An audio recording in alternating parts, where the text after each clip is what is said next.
चलिए, मैं आप लोगों को गुरुत्वाकर्षण चैप्टर पढ़ा रहा था, जिसके अंतर्गत गुरुत्वाकर्षण क्या होता है, गुरुत्वाकर्षण बल क्या होता है और गुरुत्व बल क्या होता है। ठीक है, ये तीन टॉपिक्स एक वीडियो में मैंने कंप्लीट कराया था। उसके बाद इसका दूसरे वीडियो में मैंने आपको बताया था कि सार्वत्रिक गुरुत्वाकर्षण के नियम क्या हैं और इस नियम के महत्व क्या होते हैं। तो इतना टॉपिक्स यानी 2 वीडियो में कंप्लीट हो चुका है। आज का ये तीसरा वीडियो है और इस तीसरा वीडियो में हम लोग जानेंगे कि मुक्त पतन क्या होता है और गुरुत्वीय त्वरण यानी गुरुत्व जनित त्वरण क्या होता है और जो गुरुत्वीय त्वरण का मान है वो कहां कहां बदलता रहता है और कहां नहीं बदलता है। ये 3 टॉपिक्स हम लोग एक ही साथ जानेंगे और अच्छे से समझेंगे। और आप भी इस वीडियो को देखने के बाद एकदम ध्यान रखिएगा कि आप कभी भी इस टॉपिक से आने वाले प्रश्नों को गलत नहीं करोगे, ये मैं 100% गारंटी दे सकता हूं। ठीक है, चलिए हेडिंग लिखिए, गुरुत्व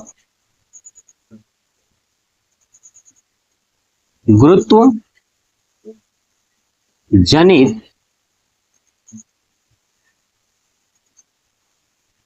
त्वरण। ठीक है, ये हम लोग पढ़ेंगे या इसी को बोलते हैं गुरुत्वीय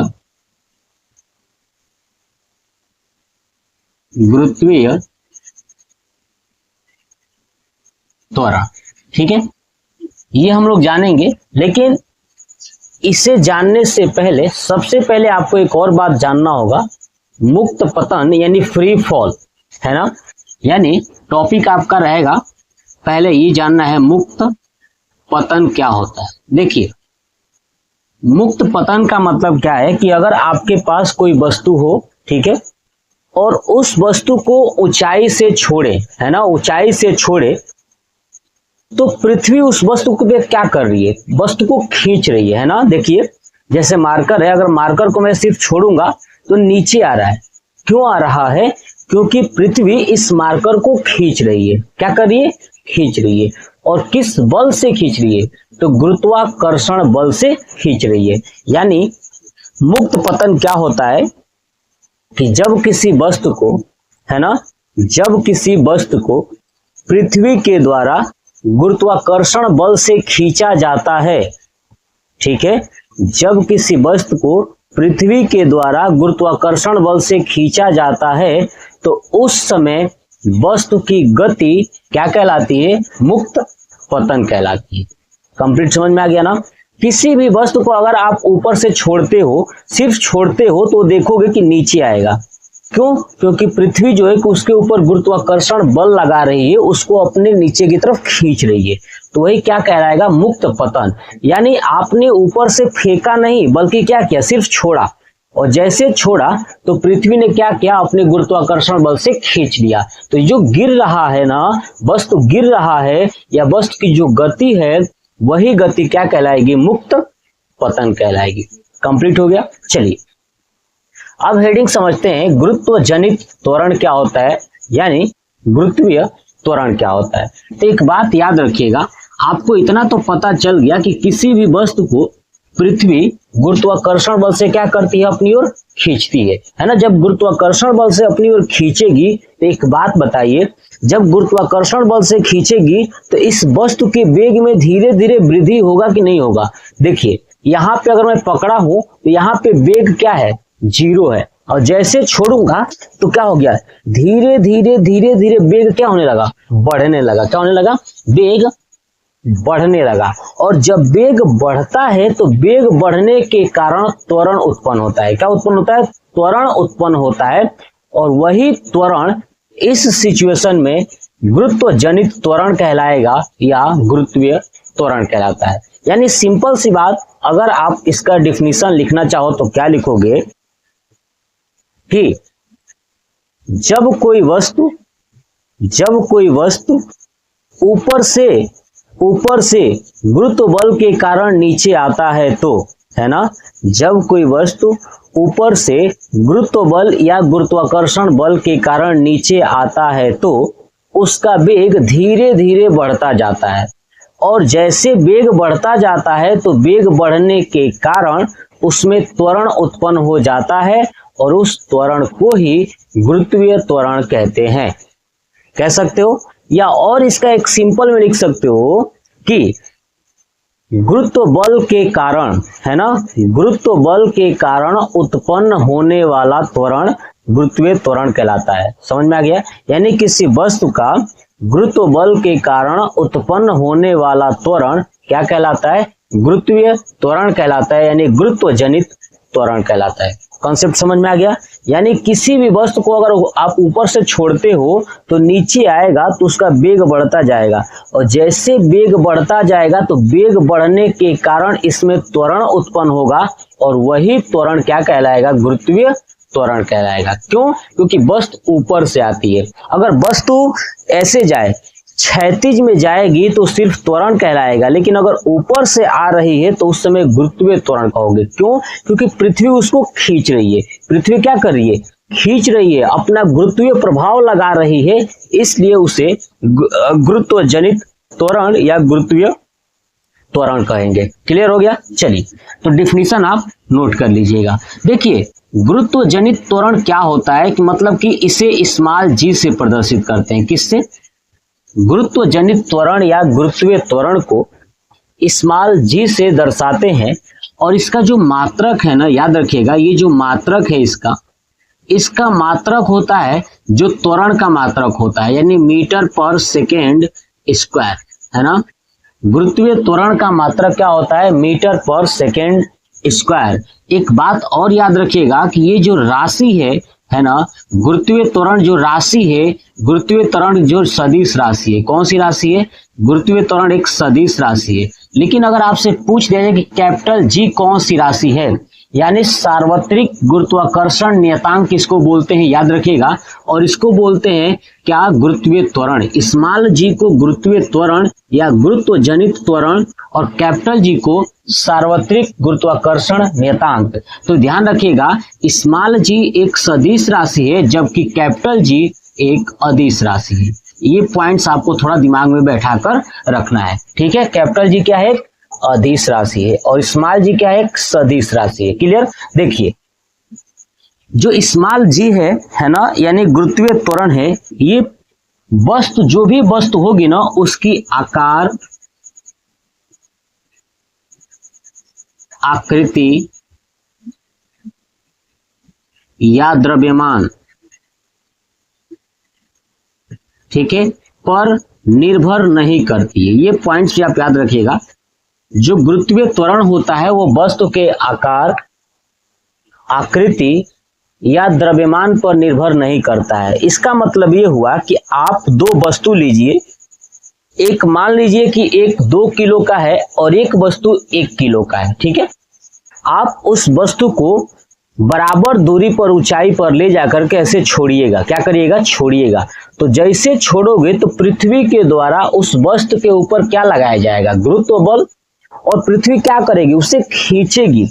जब उसे खींचेगी तो उसमें त्वरण उत्पन्न होगा, और वो त्वरण क्या कहलाएगा? गुरुत्वीय त्वरण। अब जब गुरुत्वीय त्वरण लगेगा ना, तो वो समान लगेगा दोनों वस्तुओं के ऊपर, यानी 1 किलो वाली चाहे हो चाहे 2 किलो वाली, उनके ऊपर समान गुरुत्वीय त्वरण लगेगा।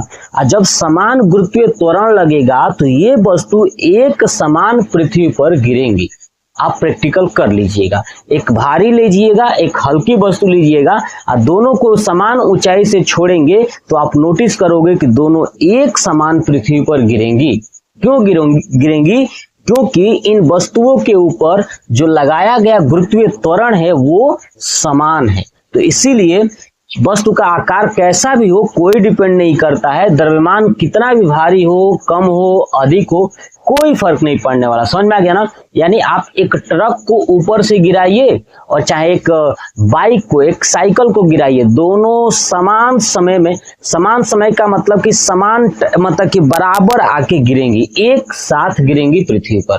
क्यों? क्योंकि दोनों के ऊपर गुरुत्वीय त्वरण समान होता है ना। और गुरुत्वीय त्वरण कहता है कि आकार, आकृति और द्रव्यमान पर निर्भर हम नहीं करते हैं। जब हम इस पर निर्भर नहीं करते हैं तो हम आके गिरवे करेंगे, तो समान आके गिर जाती है। ये क्या होता है? गुरुत्व जनित त्वरण या गुरुत्वीय त्वरण। अब समझिए, ये जो गुरुत्वीय त्वरण है ना, इसका जो मान है ना, याद रखिएगा, इसका जो मान है, ठीक है, इसका जो मान है हर जगह अलग अलग है। हर जगह क्या है?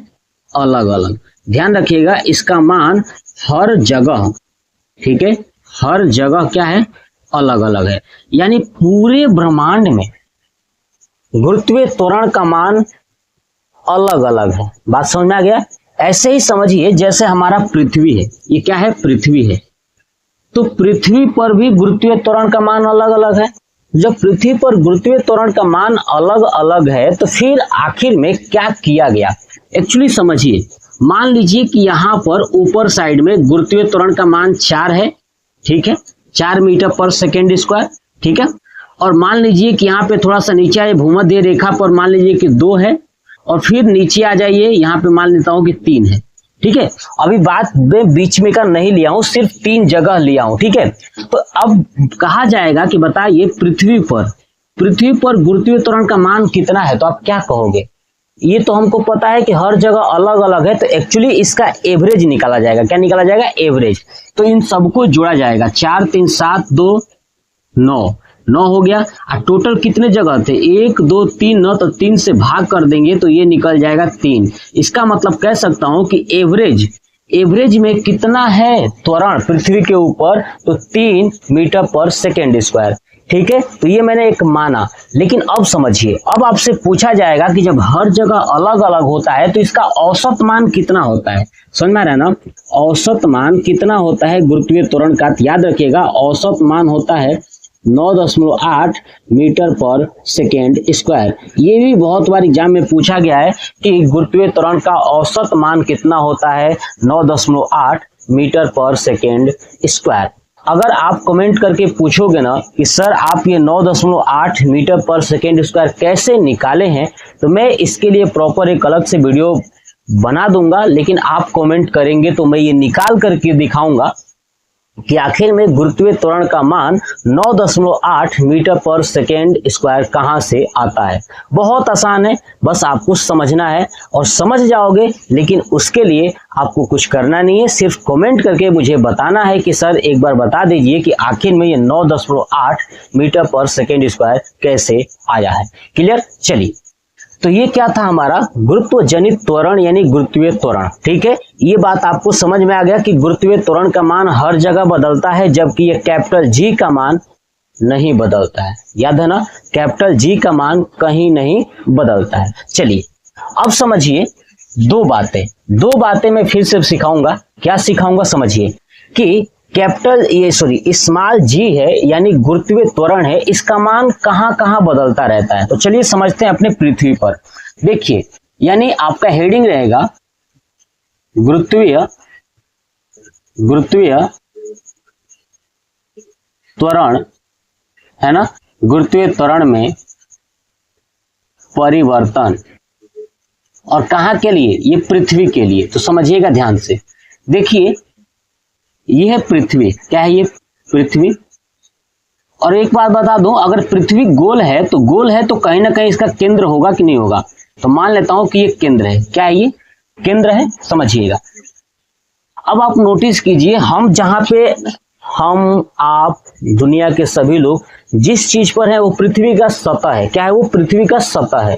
तो ये ऊपर वाला हिस्सा, ये वाला पृथ्वी का क्या है? ये वाला सतह है ये। अब इस पर मान लीजिए कि ये चुन्नू खड़ा है, ठीक है। अगर ये चुन्नू इस सतह को, ये पूरा सतह है, देखिए पूरा क्या है? ये सतह ही तो है। अब इस सतह को छोड़ करके ऊपर जाता है या सतह के नीचे जाता है ना?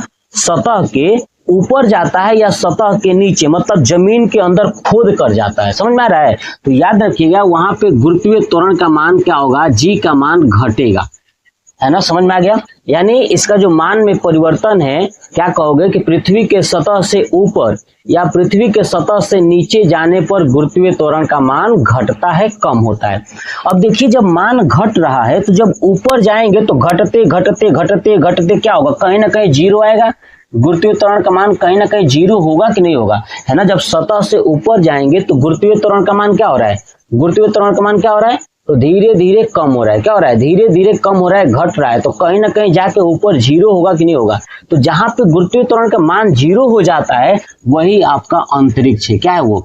अंतरिक्ष है। ये बात याद रखिएगा कि अंतरिक्ष क्या है। तो जब गुरुत्वीय त्वरण का मान जहां पे जीरो हो जाता है वही आपका क्या है? अंतरिक्ष है। और जब गुरुत्वीय त्वरण रहेगा ही नहीं तो अंतरिक्ष में क्या होगी? वस्तुएं तैरती रहेंगी, फ्लोट करती रहेंगी। यानी अगर इंसान भी अंतरिक्ष में जाता है तो क्या होगा? ऐसे ही घूमता रहेगा, वो अपने जमीन से टच ही नहीं हो सकता। मतलब कि अंतरिक्ष में जमीन तो है ही नहीं, मतलब हवा में ऐसे फ्लोटिंग करता रहेगा। क्यों? क्योंकि उसके पास गुरुत्वीय त्वरण नहीं है। लेकिन अब समझिए, इतना आपको पता है कि अगर पृथ्वी के नीचे भी जाते हैं खोद करके तो गुरुत्वीय त्वरण का मान क्या होगा? घटेगा। तो इसीलिए घटते घटते जो केंद्र होता है ना, केंद्र, याद रखिएगा पृथ्वी के केंद्र पर गुरुत्वीय त्वरण का मान कितना होता है? तो शून्य होता है। क्यों? क्योंकि जब घटता जाएगा तो केंद्र पर जाने के बाद क्या हो जाएगा? तो आपका जीरो हो जाएगा। केंद्र पर क्या हो जाएगा? जीरो हो जाएगा। घटते घटते केंद्र पर जीरो हो जाएगा। कॉन्सेप्ट समझ में आ गया? याद हुआ ना? चलिए, तो पहला पॉइंट आपने क्या देखा? पहला पॉइंट से है कि पृथ्वी के सतह से ऊपर या नीचे जाने पर गुरुत्वीय त्वरण का मान घटता है और पृथ्वी के केंद्र पर गुरुत्वीय त्वरण का मान शून्य होता है और अंतरिक्ष में गुरुत्वीय त्वरण का मान शून्य होता है। कॉन्सेप्ट क्लियर हो गया? चलिए, अब हम लोग पृथ्वी के सतह से जा रहे थे कहाँ? नीचे और ऊपर। अब देखिए पृथ्वी के सतह पर ही चेक करते हैं। देखिए, अब देखिए जो पृथ्वी है, तो पृथ्वी का सतह देखिए, ये तो ऊपर पोल है, ये क्या है? ऊपर ये ध्रुव है, ध्यान रखिएगा, ये क्या है? ध्रुव है। और ये बीच वाला है भूमध्य रेखा, ये क्या है? भूमध्य रेखा, भूमध्य रेखा। तो देखिए नीचे भी ध्रुव है, नीचे भी क्या है? आपका नीचे भी ध्रुव है और ऊपर भी ध्रुव है। तो एक बात याद रखिएगा कि जो गुरुत्वीय त्वरण है ना, वो ध्रुवों पर, यानी यहाँ पर और यहाँ पे ध्रुव पर अधिक होता है। क्या होता है? गुरुत्वीय त्वरण का मान ध्रुवों पर अधिकतम होता है। कहाँ होता है अधिकतम? ध्रुवों पर अधिकतम होता है, याद रखिएगा। लेकिन भूमध्य रेखा जब कहा जाए तो यहाँ पे याद रखिएगा कि यहाँ पे क्या होता है? न्यूनतम होता है। क्या होता है? न्यूनतम। न्यूनतम क्या होता है? न्यूनतम होता है। यानी आप एक बात समझ में आ गया ना कि गुरुत्वीय त्वरण का जो मान है वो ध्रुवों पर अधिक होता है और भूमध्य रेखा पर न्यूनतम होता है, यानी कम होता है। इसका मतलब ये हुआ कि अगर कोई व्यक्ति ध्रुव से, ध्यान रखिएगा, ध्रुव से भूमध्य रेखा की तरफ आता है तो गुरुत्वीय त्वरण का मान क्या होगा? धीरे धीरे कम होगा, क्योंकि ध्रुव पर सबसे ज्यादा था और भूमध्य रेखा पर अगर कम था, तो अगर ध्रुव से भूमध्य रेखा की तरफ जा रहा है, आ रहा है, इसका मतलब कि गुरुत्वीय त्वरण का मान घट रहा है। अगर भूमध्य से ध्रुव की तरफ जाएगा तो याद रखिएगा गुरुत्वीय त्वरण का मान क्या होगा? बढ़ता जाएगा, है ना। भूमध्य से अगर ध्रुव की तरफ जाता है तो गुरुत्वीय त्वरण का मान क्या होता रहेगा? बढ़ता रहेगा। अब ये एग्जाम में बहुत बार पूछा गया है और ये बच्चों को समझ में नहीं आता कि यार कैसे याद रखें। देखिए मैंने बहुत सिंपल तरीका बताया कि भैया ऊपर और नीचे जाओगे तो कम होगा, अंतरिक्ष में जीरो हो जाता है, यानी घटता जाएगा, और अंतरिक्ष में जीरो हो जाता है, केंद्र में भी जीरो हो जाएगा। अब सतह की बात कर ले तो भूमध्य रेखा से अगर ध्रुव की तरफ जा रहे हो तो बढ़ेगा और ध्रुव से अगर भूमध्य की तरफ जाओगे तो घटेगा। ये क्लियर हो गया? तो ये आप स्क्रीनशॉट ले लीजिए और अपने कॉपी पे जो बात मैंने बोला है उसे पॉइंट टू पॉइंट नोट कर लीजिएगा। क्लियर? चलिए अब एक और देखते हैं, लास्ट टॉपिक नोट कर लीजिए, स्क्रीनशॉट ले लीजिए। एक लास्ट टॉपिक देखते हैं कि जो कैपिटल जी है और स्मॉल जी, इन दोनों में अंतर क्या है। आई बात समझ में? कैपिटल जी और स्मॉल जी में अंतर क्या है? तो देखिए यहाँ पे लिख देता हूँ कैपिटल जी और ये लिख दिया स्मॉल जी। तो देखिए मैं लिखूंगा नहीं बल्कि पॉइंट टू पॉइंट आपको समझाऊंगा, समझिएगा। पहली बात यह है कि कैपिटल जी का मान कहीं नहीं बदलता है। बात समझ में आ गया? बदलता है, ये पॉइंट समझ में आ गया ना। कैपिटल जी का मान यानी सार्वत्रिक गुरुत्वाकर्षण नियतांक का मान पूरे ब्रह्मांड में कहीं नहीं बदलता है, लेकिन स्मॉल जी का मान बदलता रहता है। क्लियर हो गया? दूसरा पॉइंट, कैपिटल जी का जो मात्रक है वो न्यूटन मीटर स्क्वायर पर केजी स्क्वायर था, जबकि स्मॉल जी का मात्रक मीटर पर सेकेंड स्क्वायर है। ये बात समझ में आ गया? कैपिटल जी एक अदिश राशि है। क्या है ये? अदिश राशि है और ये एक सदिश राशि है। ये याद रखिएगा, समझ में आ रहा ना। कैपिटल जी एक क्या है? अदिश राशि है, जबकि स्मॉल जी क्या है? एक सदिश राशि, ये बात आपको समझ में आ गया। अब कैपिटल जी का जो मान होता है ना 6.67 मल्टीप्लाई 10⁻⁻11 न्यूटन मीटर स्क्वायर पर केजी स्क्वायर होता है, जबकि स्मॉल जी का मान पूरे पृथ्वी के सतह पर वो क्या होता है 9.8 मीटर पर सेकेंड स्क्वायर। याद रखिएगा ये औसत होता है, क्या होता है, ये औसत होता है। ये बात आपको समझ में आ गया। यानी आपके दिमाग में एक चीज तो बैठ ही गया कि भैया करना क्या है। करना यही है कि आपको कैपिटल जी और स्मॉल जी में थोड़ा सा कंफ्यूजन जो आपके अंदर है ना वो दूर कर लीजिए यही सब देख करके। और खास तौर से ये सदिश, अदिश और ये मात्रक और ये मान, इसका मान क्या क्या होता है। तो यानी ये था हमारा एक टॉपिक, गुरुत्व जनित त्वरण या गुरुत्वीय त्वरण, मुक्त पतन और आपका कैपिटल जी और स्मॉल जी में संबंध, और साथ ही साथ गुरुत्वीय त्वरण के मान में परिवर्तन, गुरुत्वीय त्वरण कहाँ बदलता है कहाँ नहीं बदलता है। यानी ये 3 टॉपिक्स मैंने कंप्लीट करा दिया। नेक्स्ट पार्ट में मैं लेकर आऊंगा कि कैपिटल जी और स्मॉल जी में संबंध क्या होता है, फार्मूला क्या होता है, कैसे सिद्ध किया जाता है, वो मैं डिटेल्स के साथ समझाऊंगा। उसके बाद मैं ऐसे ही करके 1 से 2 वीडियो में पूरा ये गुरुत्वाकर्षण कंप्लीट करा दूंगा। अब आपको क्या करना है सुनिएगा, आपको कुछ नहीं करना है, सिर्फ कमेंट करके बताना है कि आपको ये वीडियो कैसा लगा और साथ ही साथ आपको कितना समझ में आया। अगर आपको कोई और टॉपिक चाहिए कि जी इस टॉपिक पे वीडियो बनाओ तो आप उस टॉपिक को कमेंट करिएगा, मैं उस पर वीडियो बना दूंगा। जय हिंद।